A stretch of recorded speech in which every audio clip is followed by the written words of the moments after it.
Alors dans cette vidéo, je vais t'expliquer comment tu peux calculer une longueur dans un triangle rectangle en utilisant la propriété de Pythagore. Voilà, donc là tu as sous les yeux tout ce qu'il te faut pour y parvenir.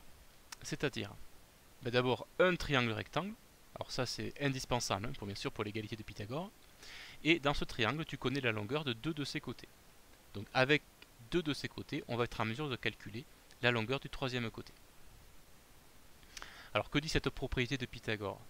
Eh bien, elle dit que si tu ajoutes les carrés des deux côtés de l'angle droit, c'est-à-dire ici AC au carré plus AB au carré, eh bien tu vas obtenir le carré de l'hypoténuse, c'est-à-dire BC au carré. Voilà, donc ça je l'écris ici. Et maintenant je vais effectuer des calculs, donc pour ça je vais remplacer chaque côté par sa mesure. Et on y va.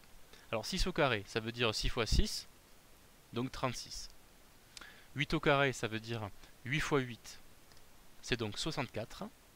Et maintenant, je peux calculer la somme des deux carrés des côtés de l'angle droit. 36 plus 64, ça fait 100.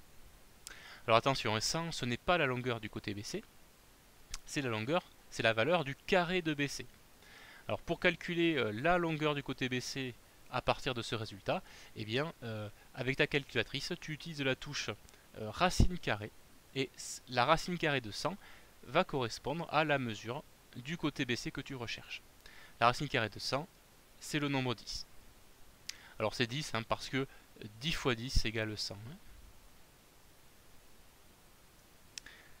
On traite un deuxième exemple, comme ça tu vas pouvoir te rendre compte si tu as bien compris. Donc notre triangle rectangle ici en S, donc pas de problème, on va pouvoir utiliser notre propriété de Pythagore. Alors comme tout à l'heure, il faut ajouter les carrés des deux côtés de l'angle droit pour trouver le carré de l'hypoténuse. Donc ici, l'angle droit étant là, ça va faire RS au carré plus ST au carré égale RT au carré. On remplace par les valeurs connues.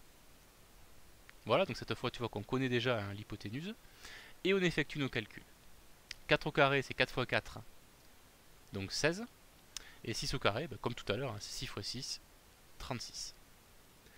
Donc là tu vois que ce qu'on cherche ici, c'est le nombre qui, ajouté à 16, va donner 36. Bon, autrement dit, ST au carré, ça va être 36 moins 16.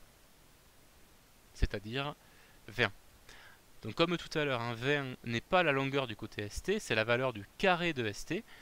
Et on va donc calculer la racine carrée du nombre 20, et ça va nous donner la longueur du côté ST. Alors ça tombe pas juste, on obtient à peu près 4,5 cm. Bon, je t'indique quand même que si tu veux une valeur exacte, en fait tu as la valeur exacte, la seule façon de l'écrire exactement, c'est d'utiliser l'écriture à base de ce symbole racine carrée ici. Donc racine carrée de 20, c'est la valeur exacte, et 4,5 cm, c'est une valeur approchée de la longueur ST. Donc voilà comment tu peux calculer une longueur dans un triangle rectangle en utilisant la propriété de Pythagore.